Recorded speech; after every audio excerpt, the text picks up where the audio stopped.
Pasensya na, pasensya na. Hindi ko sinasadya. Salamat at nailigtas mo ang buhay ng ama ko, ngunit nagawa ko pa rin ito. Paumanhin talaga. Ayos lang, ayos lang. Kasalanan ko rin, hindi ko nakontrol ang posisyon ko. Hindi kita masisisi, senior sister. At saka, ligtas tayong nakapasok, ngunit baka sa Jade Garden, mas marami pa ang problema. Ang mga tauhan ng Yangwei Escort Agency ay walang formation talent tulad ni Junior Brother Ye. Para mabuksan nila ang sacrificial altar, kailangan nilang maghain. Kaya gagamitin nila ang pakikipagsapalaran para akitin ang lahat. Buti na lang at maswerte tayo kaya ganito ang nangyari. Hindi ko akalaing magpapadala sila ng Peak Martial Grandmaster na nagtatago ng kanyang martial Dao intent. Kung hindi ko inilabas ang lakas ng aking bloodline para sirain ang pressure, baka napatay na nila tayo. Kasalanan ko dahil sa akin kaya napahamak ang mga junior brother. Hindi ko akalaing makakaharap ko sila at hindi ko ring akalaing maglalakas loob silang gawin ito. Basta maipadala ko ang impormasyon tungkol sa background ng Elig, ayos lang kahit mamatay ako. Hindi nila tayo matutunton. Umalis na tayo, malapit na ang mga yon. Mayroon silang Peak Martial Grandmaster, isang Martial Master, at 10 martial artists. Kung maharap natin sila ulit, tiyak na hindi tayo mananalo. Mas mabuting maghanap na lang tayo ng lugar na mapagtataguan. Ang lugar na ito ay hindi mas mabuti kaysa sa labas. Kahit saan ay may ambush formations. Kung naglakas loob silang pumasok dito, baka manatili na sila rito magpakailanman. Gusto niyang patayin ang grupo ng mga tao na yon, pati na rin ang Peak Martial Grandmaster. Ang gaan ng kanyang tono, sobrang confident niya. Tara, pumunta tayo sa kabilang panig. Junior Brother Ye, marami tayong pwedeng pagpilian, bakit kailangan pa nating dumaan sa rutang ito? At saka, bakit ka nagtatanim ng maraming martial sovereign coins sa daan? Anong binabalak mo? Ang rutang ito mismo ay isang malaking killer formation na kayang pumatay ng ordinaryong martial grandmaster. Dinagdagan ko lang ng kaunting lakas para masigurong mapapatay nito ang Peak Martial Grandmaster. Kayang pumatay ng Martial Grandmaster. Dapat ay nasa high-grade killer formation na yon. Paano mo nagawang dagdagan ang lakas ng formation sa grade na yon gamit lamang ang Martial Sovereign Coins? Sa daan papunta rito, wala akong nakuhang mga materyales sa paggawa ng formation, kaya gumamit na lang ako ng Martial Coins bilang pansamantalang pamalit. Pasensya na, senior sister, pinatawa kita. Kung nagawa mo ito gamit lamang ang Martial Sovereign Coins, hindi ko akalaing makakakilala ako ng isang pambihirang tao. Mababa pa ang iyong cultivation, ngunit ang iyong confidence ay nakakapanatag. Sa totoo lang, isa lang siyang 3rd grade martial warrior. Ang kanyang cultivation ay mas mababa kaysa sa akin. Ngunit hindi ko maiwasang magtiwala sa kanya. Nakakapagtakang gusto kong umasa sa kanya. Siguro dahil nailigtas niya ako. Senior sister, sa loob, nagmarka ako ng isang formation ay tandaan mo. Magagamit natin yon para sa kaligtasan. Salamat ha, tatandaan ko yan. Sobrang maalalahanin niya. Sino nang mag-aakalang ganito siya kainat? Hindi. Bakit puro positibo ang iniisip ko tungkol sa kanya? At saka, habang tinitingnan ko siya, mas lalo siyang gumagwapo. Kung magpapatuloy ito, hindi ito tama. Siguradong mayroon din siyang mga pagkukulang Tama. Hindi ko siya pwedeng isipin ng ganito kaganda. Ay, tama. Senior sister, paglabas natin, may gusto sana akong ipatulong sa'yo. Kung makakaligtas tayo, kahit 100 bagay ay tutulungan kita.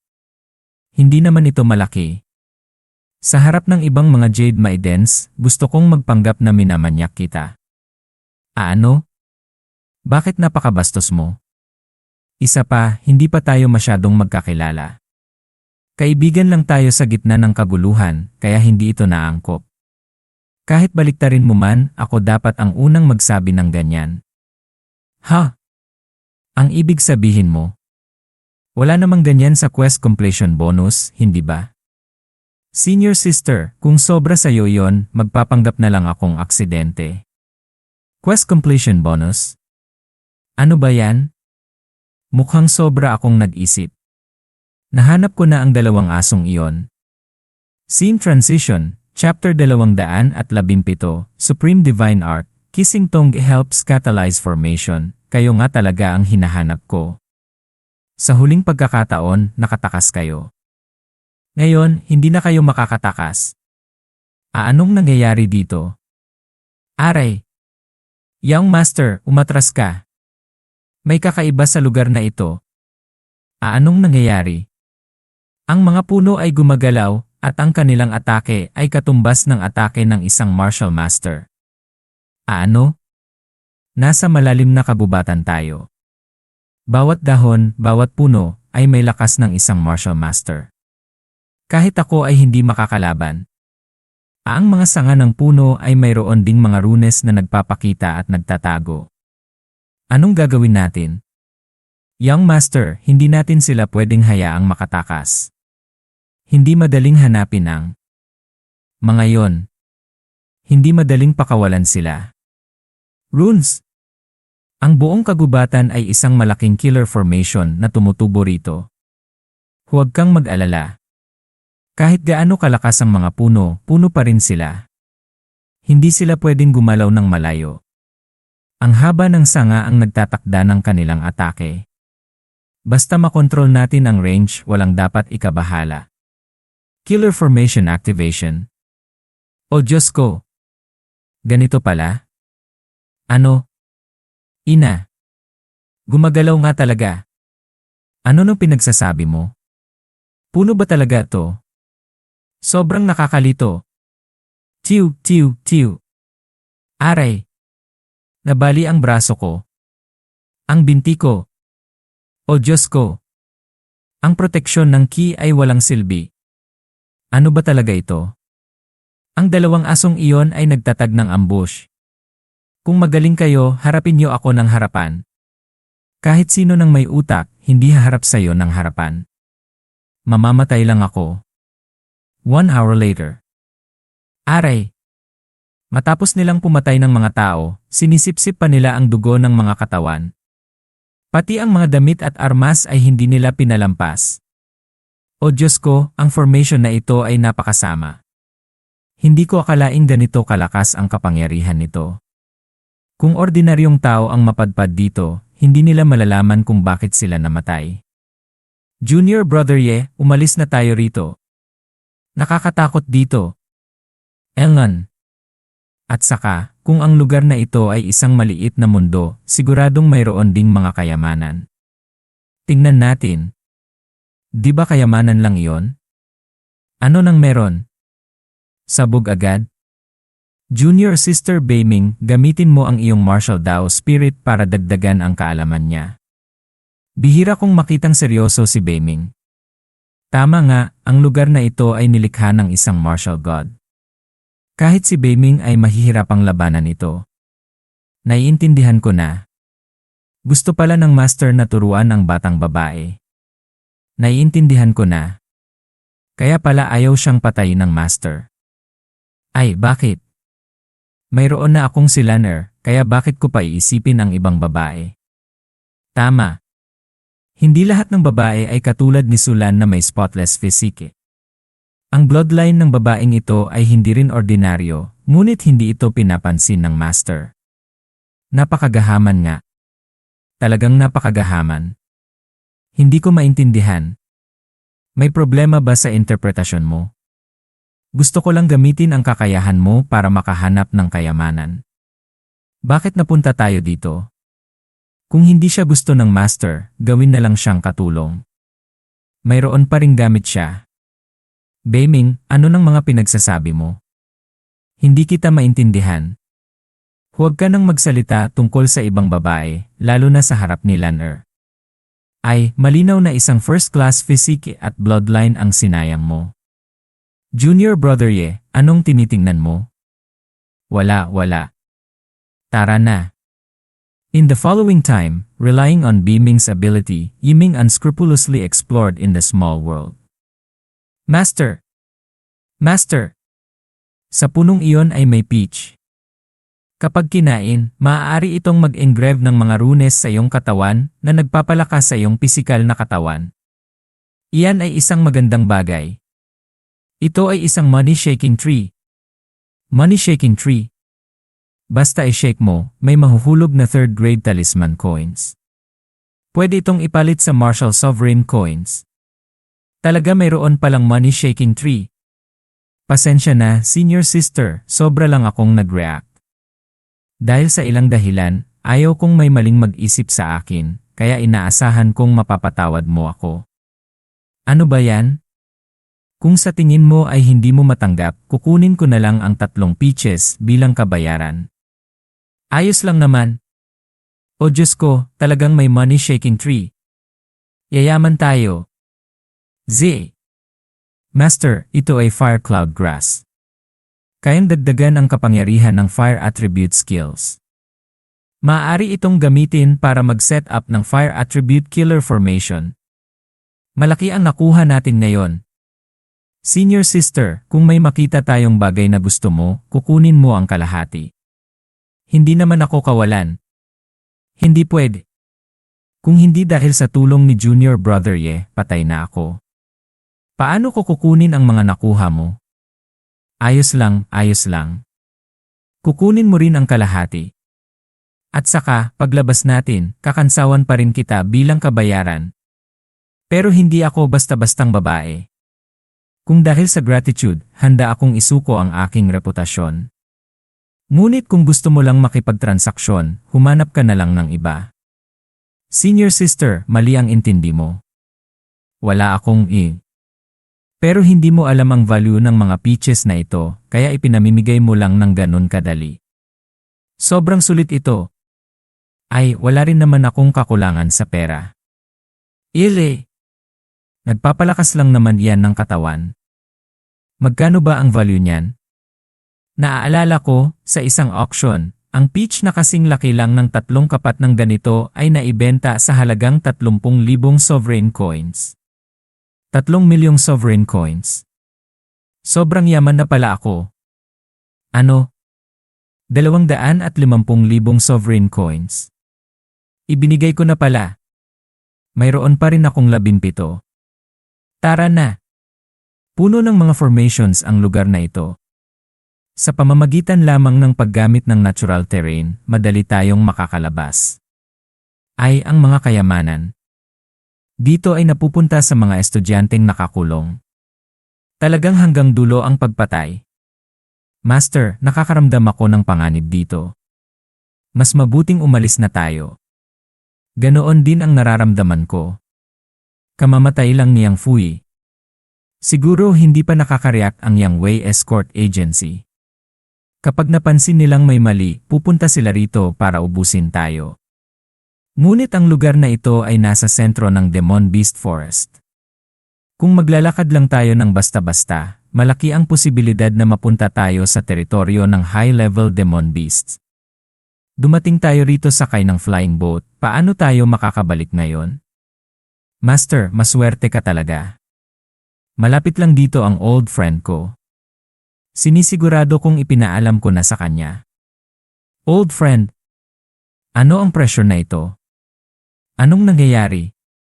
Old friend, matagal na tayong hindi nagkita. Lagi kang nakakakita ng mga taong nakakatulong sa'yo. Huwag kang mag-alala. Mayroon akong spirit beast na si Mystic Eyes. 8th-level Demon Beast. Mystic Eyes Beast. Ang existence ng Martial Saint. What the heck? Anong nangyayari dito? Don't be afraid, miss. Hindi lahat ng Demon Beasts ay umaatake sa mga tao nang walang dahilan. At saka, malapit na akong mag-breakthrough to the 8th level. Sa ngayon, nasa peak lang ako ng 7th level. Katumbas yan ng peak martial grandmaster ng lahi nyo. Peak naging baliw. Yiming, matagal na tayong hindi nagkita. Ang lakas ng katawan mo ay lumalakas pa rin. Balang araw, magiging malakas ka rin. Brother Mystic Eyes, sinobrahan mo na. Ikinalulungkot kong nagpadala ako ng mensahe sa'yo. Ano bang nangyari? Nakakulong ako sa Demon Beast Forest. Kailangan ko ang tulong mo para makalabas. Narinig kong malapit ka ng mag-breakthrough, kaya ibinigay ko sa iyo ang pill na ito. Master, ang plano na ito ay napakaganda. Ang mga high-level demon beasts ay may intelligence, ngunit napaka-straightforward. Kung tatanggapin niya ito, malaki ang utang na loob niya sa iyo. Kung hindi, ito ay maliit na bagay lang. Kahit na bihira ang pill, hindi naman ito mahirap bilhin. Bakit siya mag-aalala? Brother Mystic Eyes, hindi ba kulang ang pera? Alam mo, ang pag-cultivate ng Mystic Eyes Beast ay mas mahirap kaysa sa tao. Maliban na lang kung magiging tao sila, hindi sila makakabili ng pills para mag-breakthrough. Kung may Mystic Eyes Beast na pupunta sa lugar ng mga tao para bumili ng pills, siguradong papaligiran siya ng mga tao. Yiming, kahit hindi ako tao, alam ko kung gaano kahalaga ang bagay na ito. Talaga bang ibibigay mo ito sa akin? Tinatanggap ko ang regalo mo. Ito ang Beast Seal ng Mystic Eyes Beast. Sa pamamagitan nito, maaari mo akong tawagan. Hindi alintana kung nasaan ako o ano ang ginagawa ko, tutulungan kita. Ang pabor ng 8th level Mystic Eyes Beast ay inaasam ng maraming tao. Habang tumatagal akong kasama siya, mas nagugulat ako sa kanya. Kung may nangyari, gumamit ka ng hand seal para hanapin ako. Okay, Brother Mystic Eyes. Junior brother, hindi ko akalaing ibibigay mo ang pills na yon. Sobrang mahalaga ang mga yon. Kahit kayang lumikha ng pill ang isang martial saint, hindi ako papayag. Sa mundo na ito, ang malalakas ang kumakain ng mahihina. Kahit gaano ka katalino, darating ang oras na manghihina ka. Kung wala kang mga kaibigan, paano mo mapoprotektahan ang iyong sarili? Naiintindihan ko. Ngunit ibinigay ko na rin ang regalo. Hindi kaya pwedeng banggitin ko na ipapalit ko na lang sa'yo. Kahit ako, hindi ko kayang isuko. Senior sister, huwag mo akong purihin. Unahin mo na lang ang sarili mo. Dapat mo na akong tulungan na tapusin ang deal na yan. Hayaan mo muna akong maghanda. The next day, at the academy, Minyu brought back the news of the students who were injured and the death of the sacrifice at the sacrificial altar. The vice president was furious. He ordered 4 martial sovereigns to kill the Yang Wei escort agency. Anyone from martial artists to martial masters was killed within half an hour. The Yang Wei escort agency was wiped out. Even the 2 large bronze families behind the Yang Wei escort agency were removed. Mabilis na kumalat ang mga balita sa buong Heavenly City.